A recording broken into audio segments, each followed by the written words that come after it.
Welcome to Divine Rhythm family. This is your big brother beloved, and here I am again with another word. I was actually doing a little research here, and I came across questions like, hear me out now. What does it mean to live a sober life? Right? And the first thing that came to my mind is I'm turned off the spirit. Turned off the spirit. Can you believe that? Can you believe that? Turned off the spirit. That's what it means to live a sober life. That you turn. That's what it means. That you turn off the spirit. I mean, we can do this, right? Let's do this, right? I want to go to John 10:10. If you got the word with you, make sure you tap in. You know what I'm saying. This is divine rhythm. So let's get in. Let's go to John 10 and 10. And let's see, look. The thief comes only to steal and kill and destroy.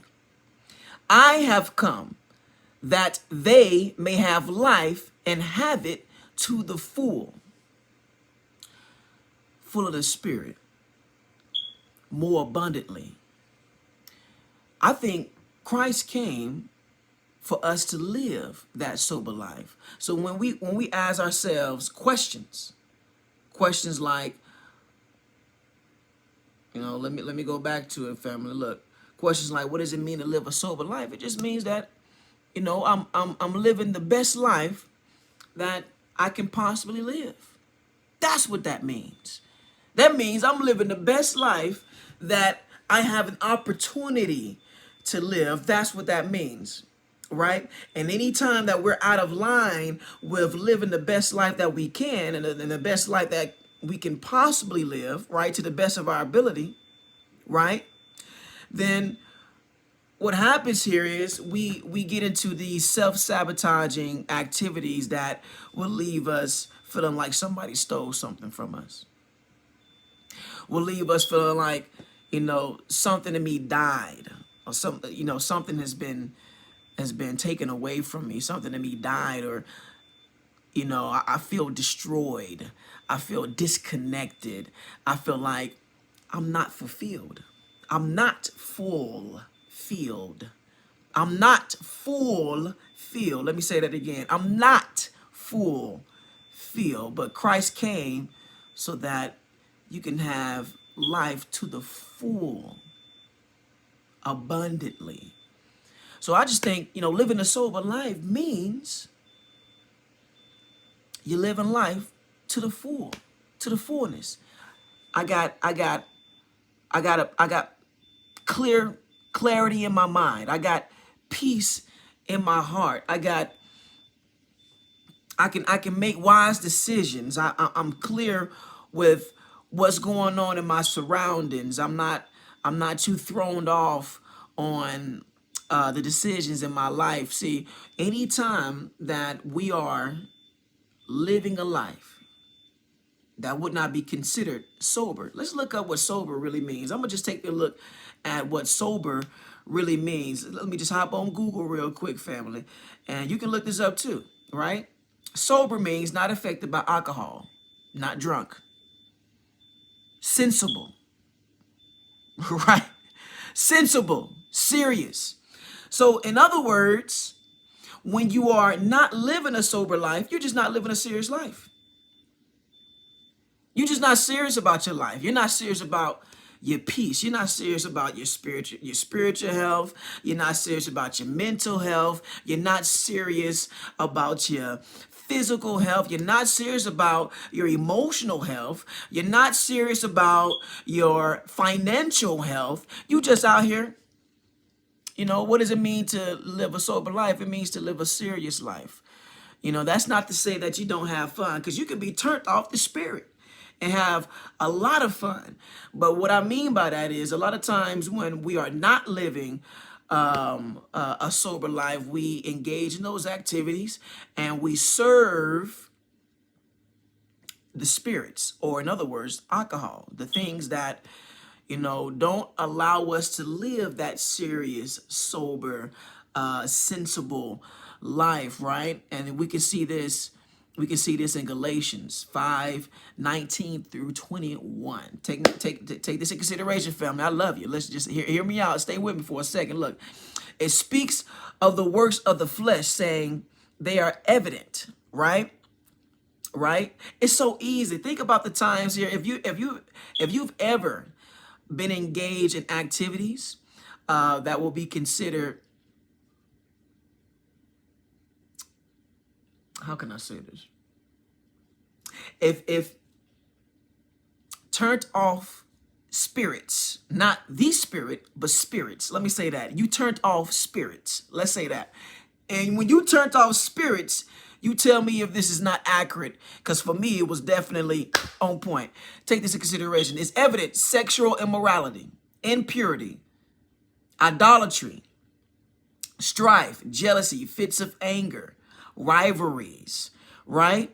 Orgies, envy, drunkenness. I mean, it's right there. And things like these, right? Have you ever been engaged or under the influence of spirits, right? Under the influence of spirits, not taking these things seriously, right? You got fits of anger. You don't see people just drunk just for some reason. They just mad. They just mad for some reason. Oh yeah, they're under the influence of the spirits, right? Legions, right? They got so much going on in them. What else? What else? I'm talking about. Let's talk to the real people. Orgies, right? You're under the influence of the spirits. So you got so much going on with you with so many, right? I mean, a lot of times people tend to be a little more insecure when they are under the influence of spirits. Why? It breeds jealousy. They start picking up on things. It's like, them folks are not looking at you over there. No, I seen so-and-so looking at me all kind of way. I don't even know. It's like, well, we in the club. Why is you bringing a gun to the club? You know what I'm saying? It breeds when you're under the influence of spirits. Now, this is what it means to live a life that is sober. It keeps you clear-minded. It gives you clarity, right? You're serious about who's around you, right?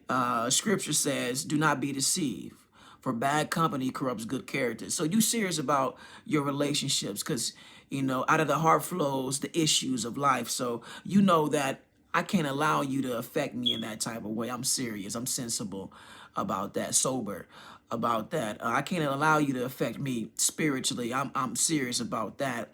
I'm sensible about that, sober about that. I can't allow you to affect me mentally with all that pessimistic, that negative talk, the foul language that you're talking.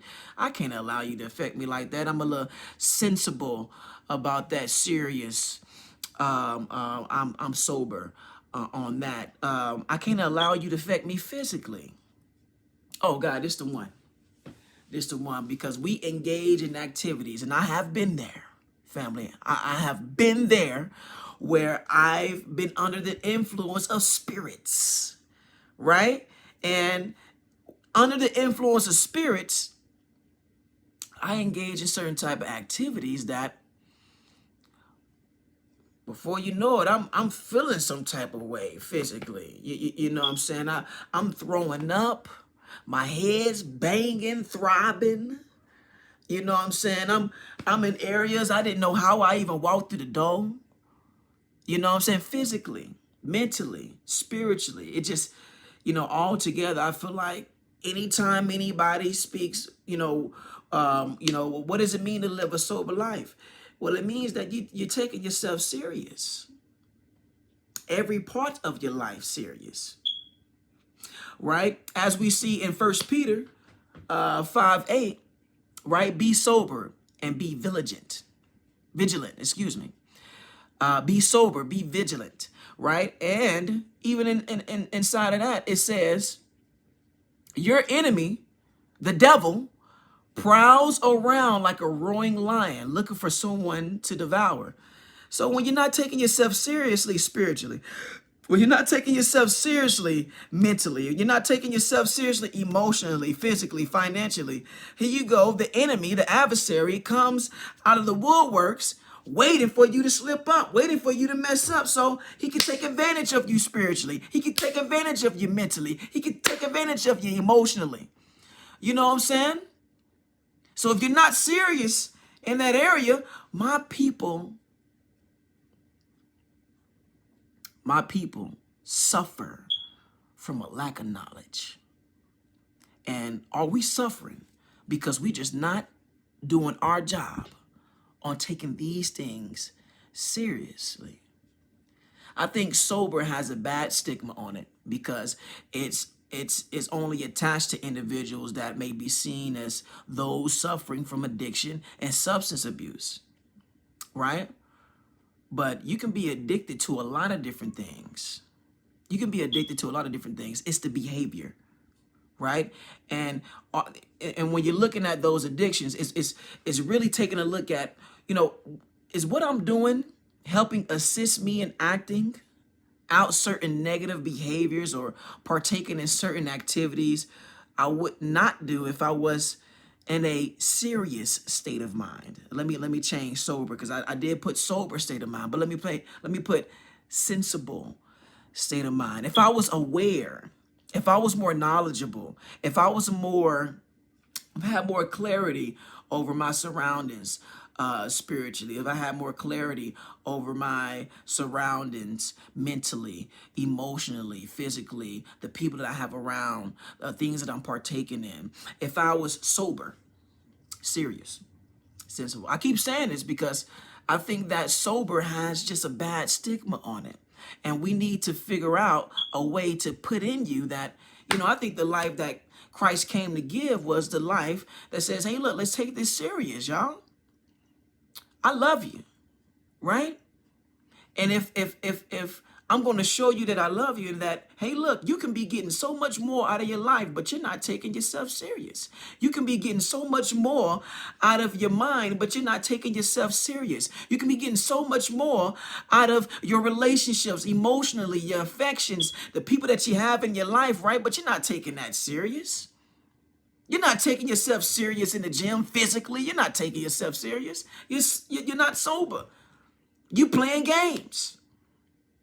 You still doing the same things that lead to calamity, that leads to you being overweight, that leads to you being unhealthy, that leads to you being unsensible, not there emotionally, not there mentally, not connected spiritually. So what we gonna do, family? What can we do? Right? What can we do? I think you even being here, I believe in divine appointments.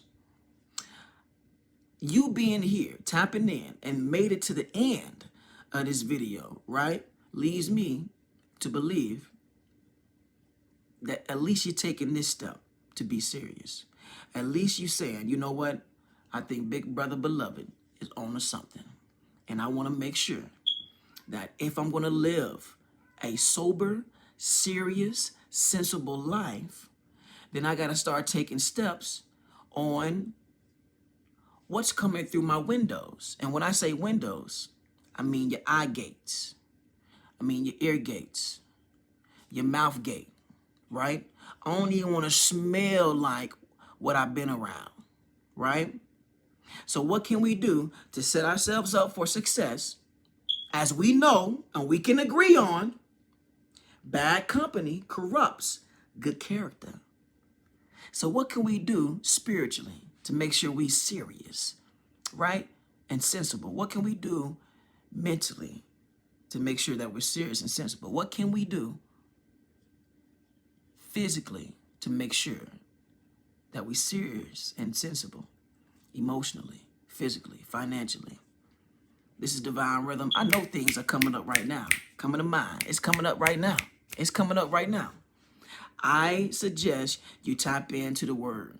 Meditate on the word. Pray that the words of your mouth and the meditation of your heart is acceptable in the sight of God. And let that rest on you. I appreciate you for tapping in here. If you haven't already, subscribe for the glory of God. And again, I want to say thank you. We got another day above land. Let's go make the best of it. I pray that you take care, take grace, and leave space for love.